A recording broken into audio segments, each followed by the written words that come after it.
Hello बच्चों, नमस्ते। कैसे हो आप सब? Fine, very good. आज हम लोग एक शॉर्ट नोट्स बनाएंगे एनवायरमेंटल केमिस्ट्री का, जिसमें फुल एनवायरमेंटल केमिस्ट्री के जितने भी इम्पॉर्टेंट टॉपिक्स है वो हम लोग आज कवर करेंगे। तो सबसे पहले आप देख लीजिए, यहाँ पर पूरा नोट्स बनाया हुआ है आप लोगों के लिए। मैं आपको एक्सप्लेन कर दूँगा, राइट।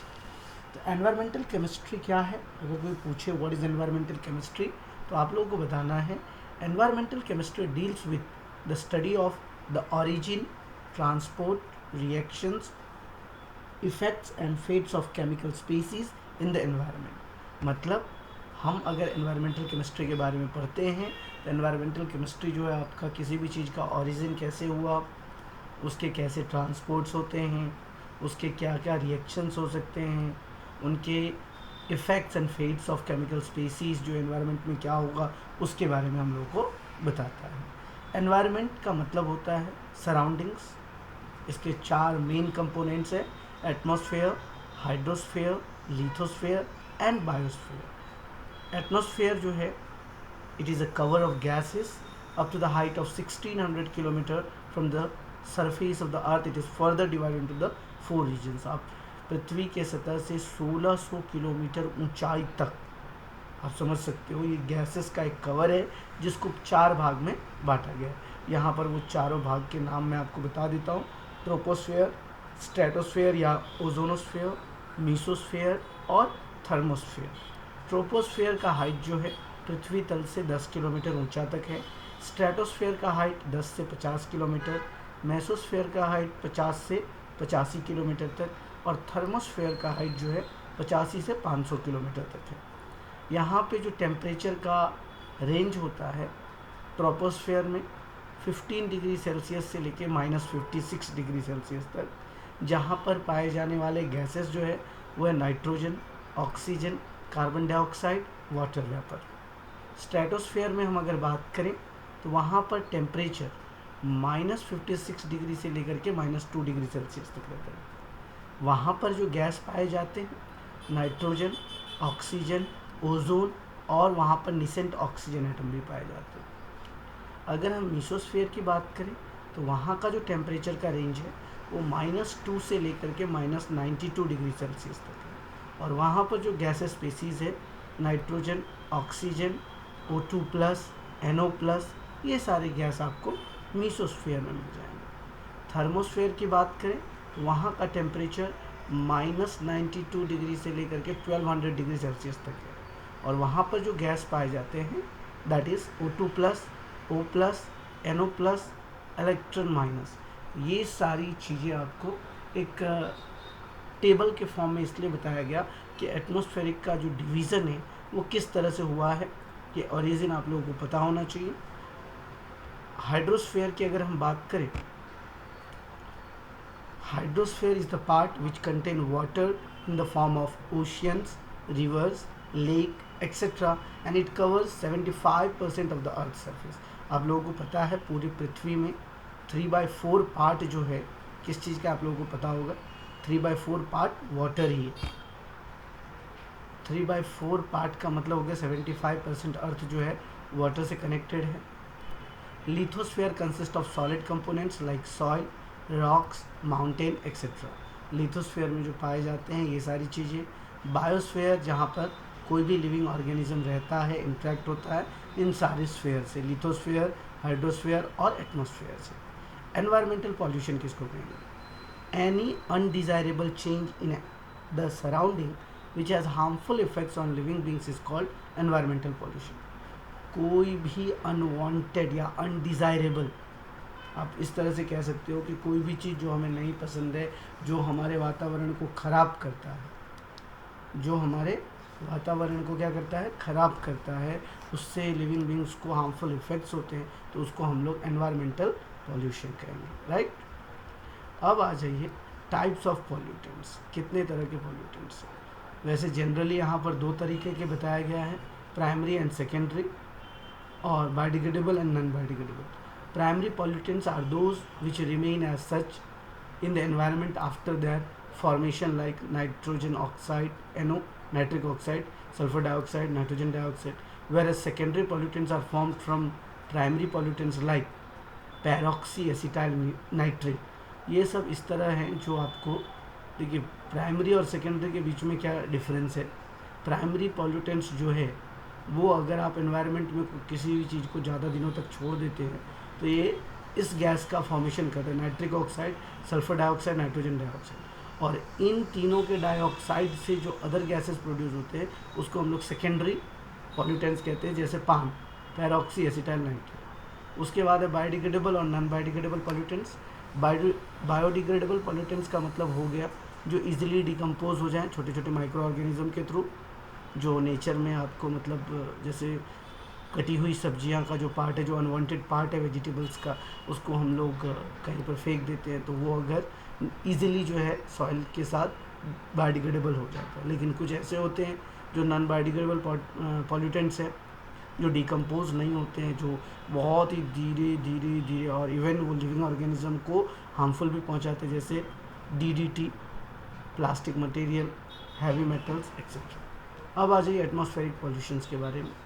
एटमॉस्फेरिक पॉल्यूशन जो है जनरली हम लोगों को दो जगह पाया जाता है, ट्रोपोस्फेयर में और स्ट्रेटोस्फेयर। ट्रोपोस्फेयर के जो पॉल्यूटेंट्स हैं वो गैसियस एटम्स में है, gaseous in the sense of carbon monoxide, nitric oxide, sulphur dioxide और हाइड्रोकार्बन्स। कार्बन मोनोऑक्साइड के जो मेन रिसोर्स हैं वो ऑटोमोबाइल का एग्जॉस्ट है, इनकम्प्लीट कम्बशन ऑफ कोल है, firewood, petrol etcetera.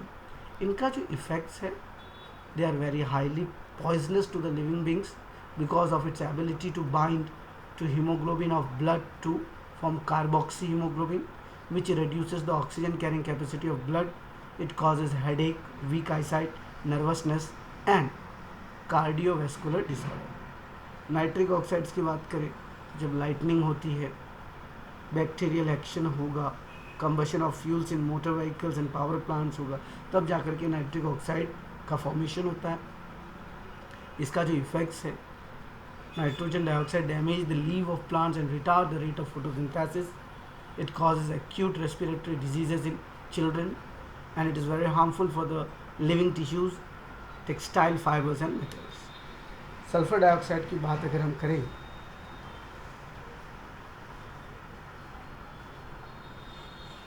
volcanic eruptions, combustion of sulfur containing coal and the fuel oil in thermal power plants, roasting of sulfide ores. Sulfur dioxide even in low concentration causes respiratory diseases such as asthma, bronchitis, emphysema and irritations to eyes. High concentration of sulfur dioxide leads to stiffness of flower buds. Last है हमारा hydrocarbons. It is the incomplete combustion of fuel in the automobiles, anaerobic bacterial decompositions of organic matter which causes cancer, harm plants by causing aging, breakdown of tissue and shedding of leaves, flowers and twigs. ये gaseous pollutants से जो हम लोग के troposphere में पाए जाते हैं। अब आ जाइए ग्लोबल वार्मिंग। आप सब जानते होंगे ग्लोबल वार्मिंग और ग्रीन हाउस इफेक्ट क्या है। The trapping of infrared radiations by gases such as carbon dioxide, methane, ozone, chlorofluorocarbon compounds and water vapors in the atmosphere leading to the heating of the earth atmosphere is called greenhouse effect.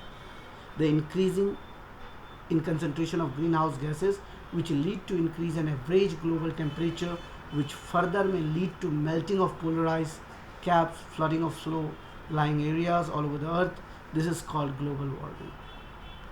What is acid rain? When the pH of the rainwater falls below 5.6 due to the presence of sulfuric acid and nitric acid formed from the oxides of sulfur and nitrogen present in the air is called acid rain. Acid rain is very harmful for the agriculture, trees and plants as it dissolves and washes away the nutrition required for the growth. It causes respiratory ailments in human beings and animals. It also affects the aquatic ecosystem and damage buildings and other structures made of stone and metals. ये था हमारा acid rain. अब आ जाइए particulate pollutants क्या होते हैं। These are the mixture of solid particles and liquid droplets in air. Viable particulates are bacteria, fungi, molds, algae, etc., which are dispersed in the atmosphere. Non viable particles क्या है? जैसे विएबल particulates है, उसी तरह non visible particulate जो है smoke particulate, which consist of solid और mixture of solid and liquid particles form during the combustion of organic matter, that is cigarette smoke, oil smoke, etc. Dust. It is a composed of fine solid particles produced during the crushing and grinding of solid materials, that is dust storms, sawdust, woodworks and pulverized coal, etc. उसके बाद अगर हम बात करें तो हमारा next है mist, which are produced by the particles of spray, liquids and by condensation of vapour in the air. Sulphuric acid, mist are the examples of mist.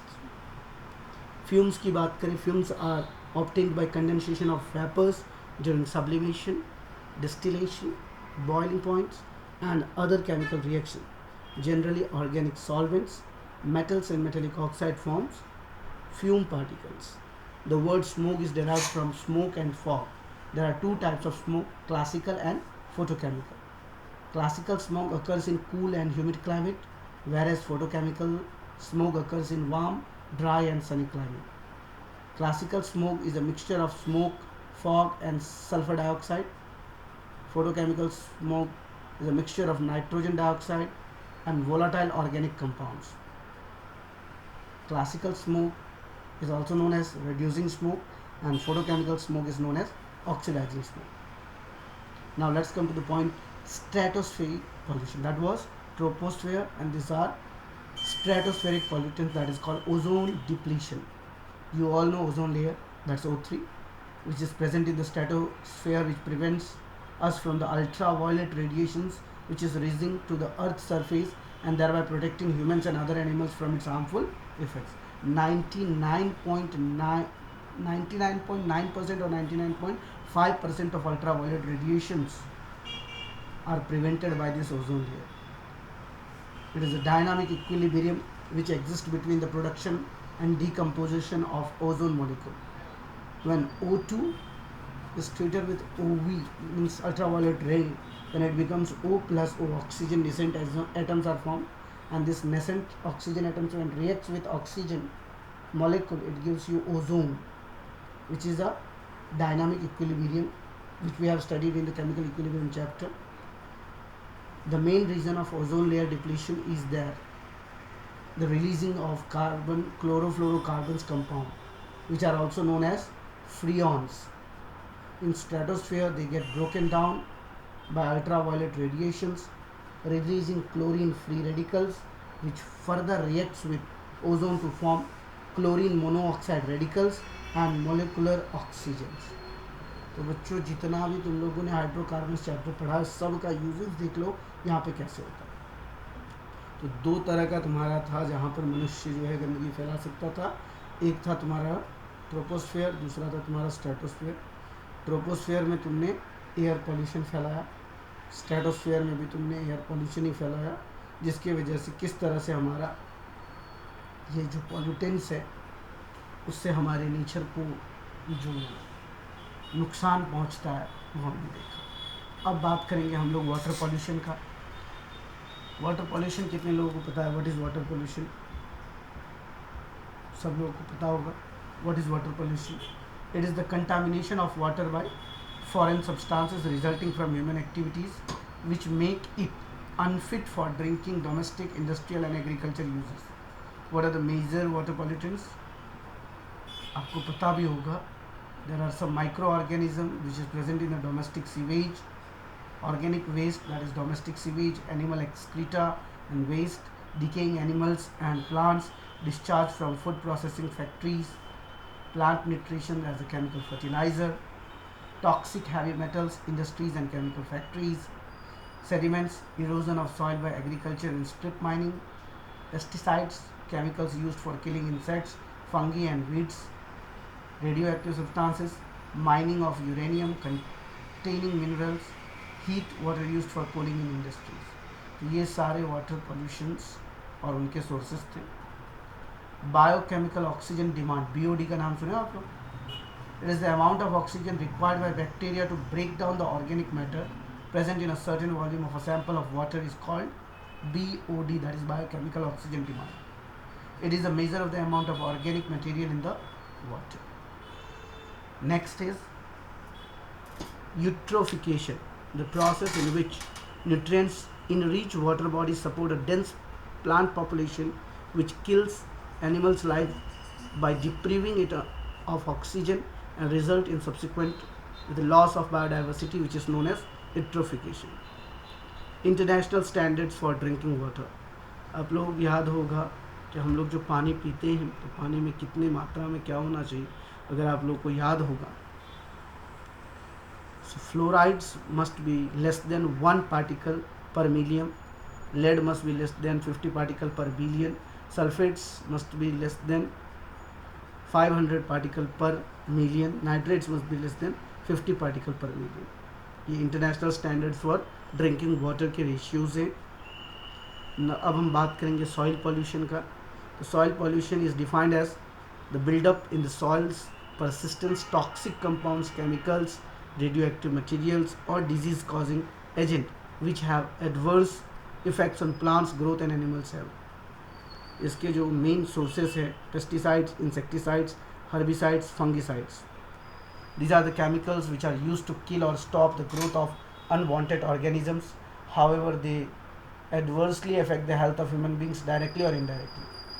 These are further classified into insecticides, as for example DDT, BHC, Aldrin, etc., which stay in the soil for a long time and are absorbed by the soil, thus contaminating the root crops like radish, carrot, and etc. Herbicides like sodium chlorate and sodium arsenite, which are no longer preferred instead of organic compound such as triazines, are now considered as better herbicides. Fungicides, organomercury compounds, which is used as most common fungicides, dissociating in the soil producing mercury, which is highly toxic and proves fatal. Industrial influences and wastage. A large number of toxic substances are released from manufacturing industries. In one of them are including cyanides, chromates, acid alkalis, and metal like mercury, copper, zinc, lead, and cadmium, etc. Radioactive pollutants. Dumping of the nuclear wastage from the nuclear power plants into the soil has been one of the greatest source of radioactive pollution of the soil. तो ये सब था soil pollution. अब आ जाइए हम लोग किस तरीके से कंट्रोल करेंगे pollution. Control of environmental pollution. कितने लोगों को पता है waste management. Environmental pollution can be control to a certain extent by managing the waste disposal in a proper way. पहला है रिसाइकलिंग. याद कीजिए 4R सिस्टम. कितने लोगों को याद है 4R सिस्टम? याद होना चाहिए आप लोगों को 4R system. A large amount of disposed waste material can be reused, recycle the waste, in this way reducing the landfills and converts waste into the usable forms. Sewage treatment, it can be done by the following methods. Incineration, it is a waste treatment technology that involves the combustion of organic materials and or substance. Incinerations of the waste material converts the waste into ash, flue gases, particulates and heat, which can in turn to be used to generate electricity. Incinerators reduce the volume of the original waste by almost 95%. Digestion, the sewage sludge can undergo anaerobic digestion when microorganism degrades waste in the absence of oxygen. Dumping of sewage sludge into the land in increasing because it contains compound of nitrogen and phosphorus which act as a fertilizers for soil. तो ये था हमारा control of environmental pollution. Last but not the least, that is green chemistry. कितने लोगों को पता है green chemistry? Green chemistry is a process that would bring about the minimum pollution or deteriorations in the environment. Green chemistry is a chemical philosophy encouraging the designs of products and process that reduces or eliminates the use and generation of hazardous substances. Green chemistry refers to the redesign of chemical products and processes with the goal of reducing or eliminating any negative environmental and health effects. Examples of green chemistry projects include finding non-toxic, non-volatile substance substituents, developing new catalyst and environmentally friendly material। तो ये था हमारा बच्चों chemistry का notes, जो आप लोग easily समझ सकते हैं कि किस तरीके से आपको बनाना है। ये नोट्स जैसे आप बनाओगे तो उस हिसाब से आप लोगों का प्रिपरेशन चलेगा, and it's very important to make a notes. ये था हमारा पूरा का पूरा एनवायरमेंटल केमिस्ट्री का नोट्स। आप लोग अपने नोटबुक में इसको लिख सकते हैं, जो एक तरह का शॉर्ट नोट्स हो जाएगा, एग्ज़ाम के टाइम में आप लोगों को काम आएगा। That's all, thank you, have a great day.